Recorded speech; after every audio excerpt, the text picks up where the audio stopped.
전체적으로는 업황이 어렵다. 뭐 요렇게 보여지고요. 2차 전지 소재 섹터 중에서 눈에 띄는 종목 중에 하나를 본다면 입니다. 그대로 매출액이 확 증가를 하면서 영업이익이 한 28배.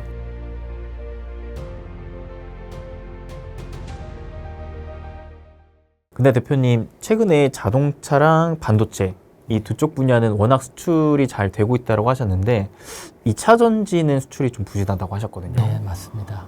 그러면서 이제 2차 전지는 하반기 이후로부터 좀 관심을 가져가자라고 얘기도 하셨는데 최근의 상황이 좀 어떠한 건지 구체적으로 알 수 있을까요? 네, 그래서 먼저 보면 1분기 수출입 현황인데 2차 전지가 전분기에 비해서 22% 업종 중에서는 가장 많이 하락을 했어요.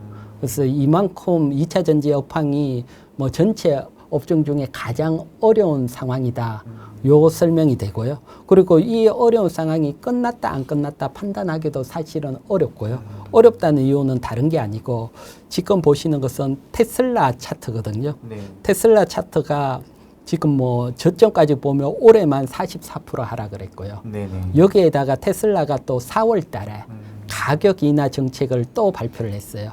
뭐 올해 같은 거는 1월, 3월 가격 인하 또 냈다가 네. 4월 달에도 또 가격 인하를 했고요. 그래서 가격 인하가 계속 이어지고 있다.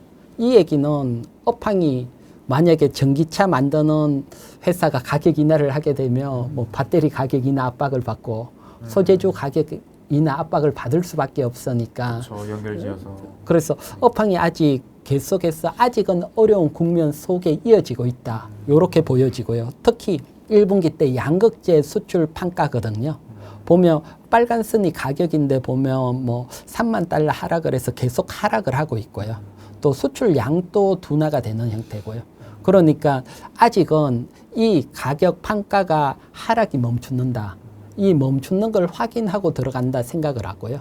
그러면 멈추는 걸 확인한다. 이 판가를 계속 살피기는 어려우니까 또 반대로 하면 기업 실적이 전분기에 비해서 전반적으로 업황이 실적이 좋아진다. 그러면 그때가 매수 타이밍이 되는데 실적이 썩 좋은 건 아닙니다. 지금 1분기 실적 이제 대표적인 2차 전지 소재주 실적을 제가 정리를 했는데요. 보면 특히 양극재 대장주인 에코프로 BM 같은 경우는 작년 1분기 때 영업이익이 1,073억인데 올해 66억밖에 안 돼요. 그리고 뭐 더 중요한 게 매출액이 한 절반 정도로 줄었어요.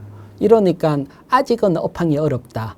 그중에 포스코 퓨처엠 같은 경우는 매출액은 그대로인데 영업이익은 좀 증가를 했거든요. 그래서 이거는 업황으로 증가했다고 보기는 조금 어려운 측면이 있고요.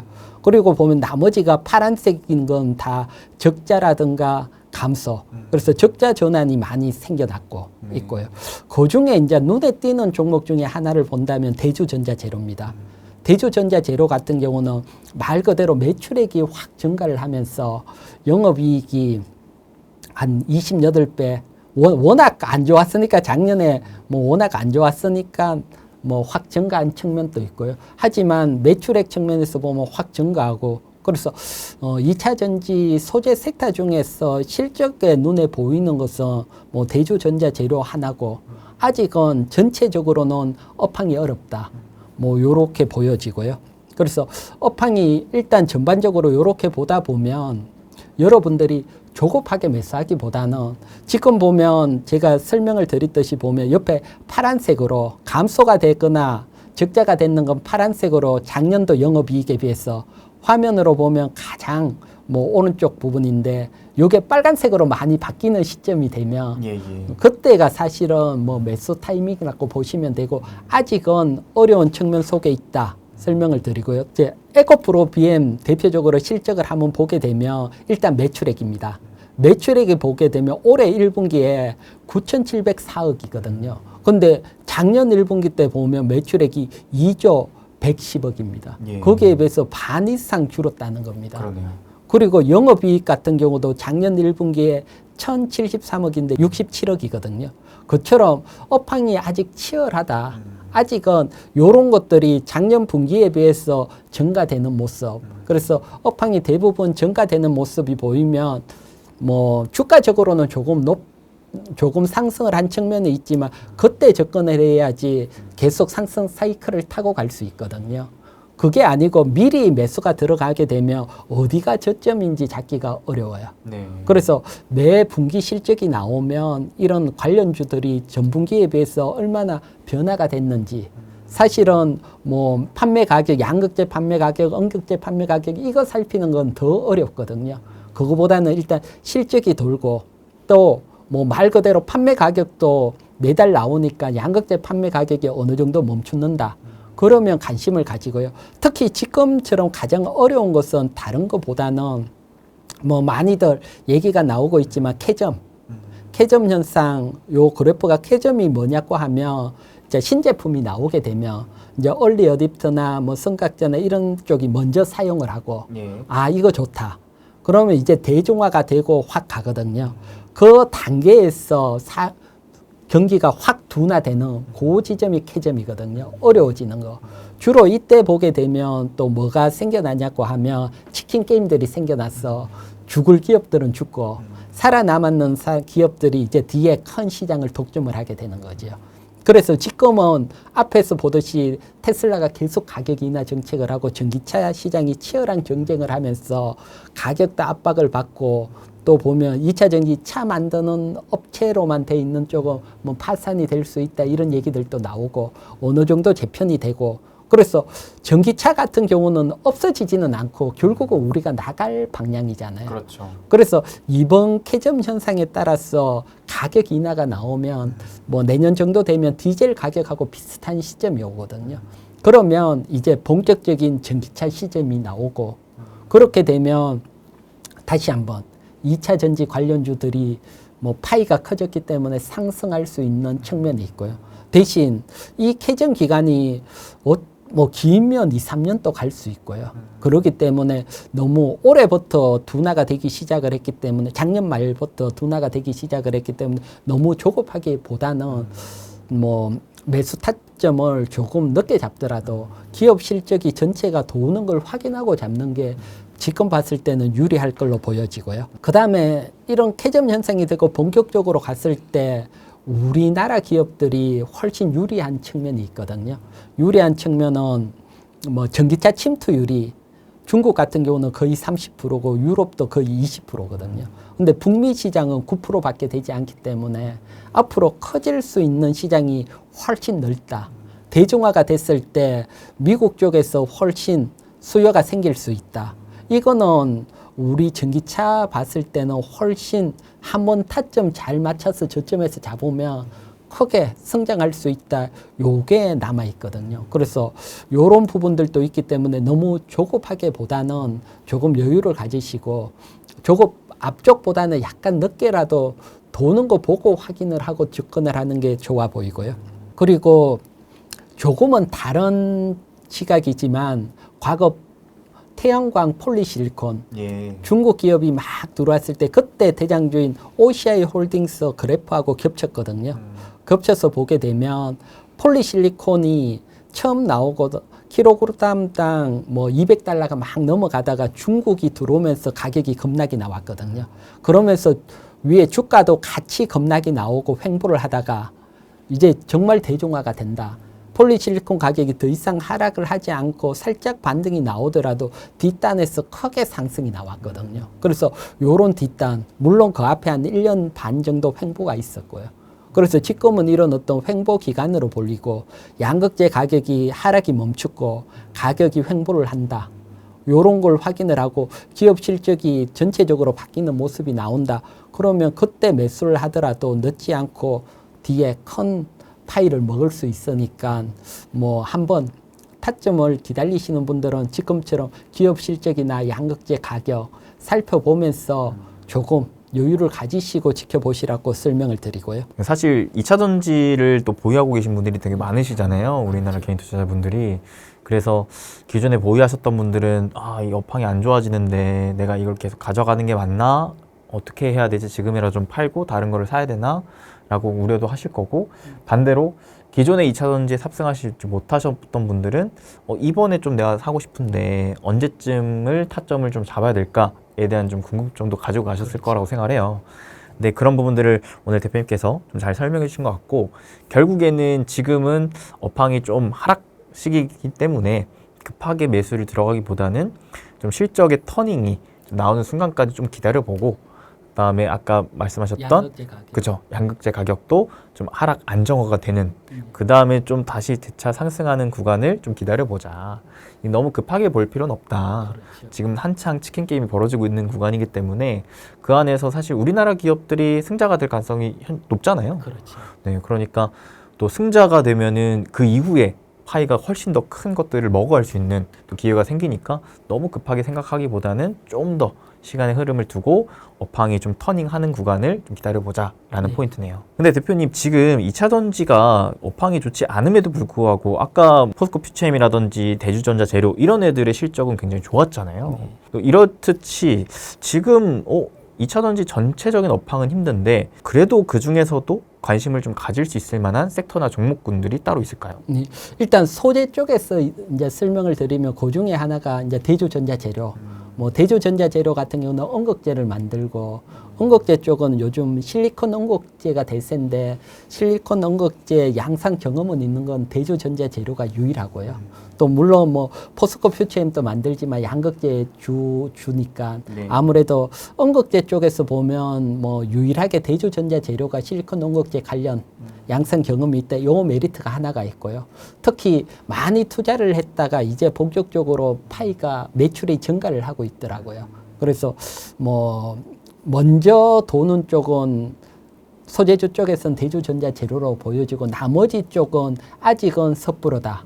조금 시간이 필요하다. 이렇게 보여지고 또 다른 쪽에서 보면 지금처럼 전기차 시장이 치킨 게임이잖아요. 예. 막 치킨 게임을 하다 보면 가격적인 측면이 부각이 될 수밖에 없어요. 그래서 보면 이제 배터리 중에 각형, 파우치형, 원통형 배터리가 있는데 원통형 배터리 같은 경우는 요즘 뭐 4680 원통형 배터리는 뭐 대량 생산이 가능해요. 예. 우리가 지금 건전지도 보면 원통형을 쓰고 있잖아요. 그렇죠. 그처럼 대량 생산이 가능하니까 아무래도 가격적인 성능은 약간 약하고 또 원통형끼리 하게 되면 뭐 죽은 공간, 데드 스페이스가 발생할 수 있는 부분들이 조금은 있지만 가격 상면 대중화가 일어났을 때 수요가 늘어날 수밖에 없거든요. 그래서 보면 전반적인 예상 그래프인데 원통형 배터리가 시간이 지나면 증가를 하고 나머지 고급형들은 조금씩 감소를 하거든요. 그래서 원통형 배터리 같은 경우는 또 우리나라 기업들이 특히 LG 에너지 솔루션 같은 경우는 연말에 테슬라에 이제 생산을 할 거다. 이제 예상 뉴스들이 나오고 있고요. 그 다음에 애리조나에 원통형 배터리 전용 공장을 건설을 하고 있고, 그 다음에 삼성 SDI도 내년 초에 양산 계획이다. 이처럼 이제 시작을 하고 있거든요. 그러면 여기 관련주들에 관심을 가질 수 있는데 관련주들이 뭐 먼저 상승한 측면도 있고 뭐 하지만 순수하게 지금 실적 발표가 났기 때문에 실적 측면에서 한번 보도록 할게요. 보면 크게 한 4종목 중에 TCC 스틸 같은 경우는 뭐 영업이익이 100% 증가지만 작년 7억에서 14억 됐기 때문에 뭐 PER이 200배가 넘어가 있으니까 뭐 크게 증가됐다 이렇게 보기는 어렵고요. 의미 있는 증가라고 보기는 어렵고, 의미 있는 증가는 상신 EDP가 31억에서 작년에 올해 1분기 45억으로 그래도 의미 있는 증가가 나왔기 때문에 실적 측면에서 보면 원통형 배터리 중에 삼성 EDP 관심을 가지고요. 또 뭐 올해 1분기 실적이 조금 괜찮았으면 기술력 측면에서 보면 뭐 필에너지 설명을 드리려고 하는데 필에너지는 실적이 좀 확 줄었더라고요. 그래서 그런 측면. 또 대신 필에너지 같은 경우는 삼성 SDI가 지분 한 14% 투자를 했거든요. 그렇죠. 그래서 대기업들이 투자를 했던 기업들은 결국 좀 기술력이 인정이 받고 수혜를 받는 케이스가 있더라고요. 그래서 뭐 그런 측면, 모멘텀 측면에서 본다면 필에너지고 실적적인 측면에서 본다면 한 상신 EDP에 관심을 한번 가져보시라고 설명을 드리고요. 그 다음에 또 배터리 중에 관심을 가질 수 있는 게 역시 광물 쪽입니다. 광물 쪽은 지금도 세부 사항이 나왔지만 광물은 뭐 내년 1월 1일부터 이제 중국산 강물을 못 쓰게 되거든요. 네. 그 중에 물론 예외도 있고 흑연 같은 경우는 요번에 예외를 해줬지만 뭐 가장 대표적으로 리튬 이런 것들은 못 쓰게 되니까 리튬 관련주에 관심을 가질 수 있고 그 중에 가장 뭐 대표적인 건 역시 포스코 홀딩스고요. 그래서 리튬 가격을 이렇게 한번 보면 사실 하락을 하다가 반등이 약해요. 반등이 약한데 이게 보통 원자재 같은 경우들은 거래를 주로 달러를 주고 사고 팔고 달러로 뭐 하니까 달러가 약세 가면 원자재 가격은 전반적으로 상승하는 측면도 있는데 달러 약세가 조금 하반기로 밀렸으니까 그렇죠. 여기도 하반기로 가면 갈수록 상승폭은 조금 더 나올 수 있다. 그런 측면도 바라보면 지금 반등은 약하지만 뭐 향후 반등할 확률은 상당히 높다. 이 또한 금리 인하를 기대할 수가 있겠네요. 예, 기대할 수 있고요. 그래서 가장 대장주는 역시 포스코 홀딩스고요. 예. 또 포스코 홀딩스 같은 경우는 사실 어려울 때 많이 투자했으면 좋겠다 하는데 요번에 회장님이 바뀌면서 실적 컨퍼런스 콜에서 뭐 속도 조절을 2030년도까지가 목표는 똑같은데 가는 기간 속도 조절을 하겠다고 뭐 나왔어. 기존 뭐 리튬 생산에 비해서 속도가 조금 줄어들었거든요. 2025년 뭐 48,000톤에서 23,000톤으로 줄어들었고요. 뭐 하지만 뭐 직접 리튬을 뭐 개발하고 생산하는 데는 그대로 가고 또 2030년 기준으로 보면 뭐 그대로 본고 또 무엇보다도 내년에 이제 중국산 리튬을 못 쓰는 계기가 되니까 포스코 홀딩스 같은 경우들은 지금 관심을 가질 수 있다. 그래서 주가라는 게 먼저 내년에 가서 중국 안 들어오니까 상승한다 보다는 서서히 점진적으로 먼저 상승할 측면이 있거든요. 그런 측면에서 보면 차트적으로 보면 포스코 홀딩스가 40만 원 선에서 라인을 껐는데 이제 다중 바닥을 형성을 하는 측면들이 있거든요.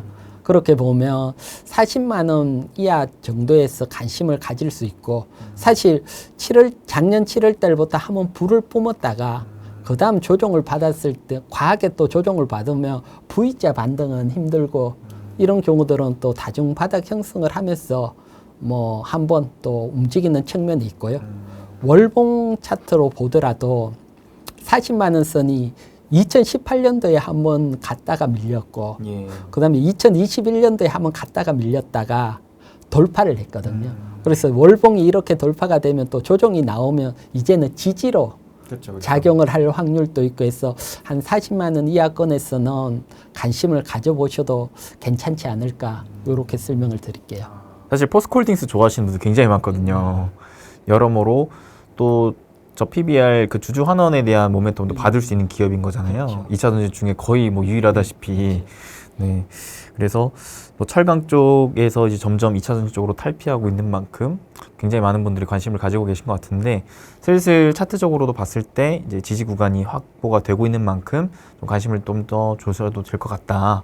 네. 그리고 하반기 이후로 실질적인 리튬 가격의 좀 반등세가 나온다라고 봤을 때 그 흐름에 따라 또 실적 개선도 기대할 수 있는 부분이니까 네. 여러모로 지금 시기부터 조금씩 더 공부하시면서 모아가는 관점으로 생각해 보셔도 좋겠다라네요. 네, 그렇죠.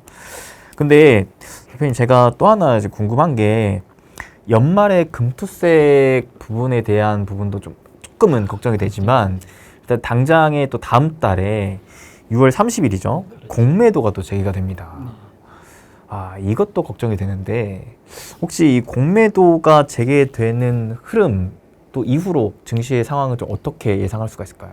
생각보다 충격은 별로 없을 거라고 생각을 하는 게 공매도 금지되고 난 뒤에 강하게 불을 뿜은 섹터가 별로가 없어요. 그때 단기적으로 2차 전지 살짝 올랐다가 다시 다시 또 조정을 받았기 때문에 사실 뭐 불을 뿜는 섹터들이 나왔으면 조심을 하지 않은데 그런 측면에서 보면 뭐 큰 영향은 없을 걸로 보이고요. 뭐 폐지한다고 크게 도움은 안 됐고 또 폐지하고 2차 전지라든가 불을 뿜었으면 좋았을 건데 그게 아니기 때문에 막상 되더라도 뭐 미리 조정을 받은 쪽에서 공매도가 많이 쌓이기도 만만찮을 걸로 보이고요. 예. 그래서 공매도가 뭐 시행이 늦으면 좋고 막상 시행이 되더라도 초창기에 잠깐 흔들림이 나올 수는 있지만 전반적으로 봤을 때는 뭐 있을 때나 없을 때나 비슷한 흐름이다 이렇게 보여집니다.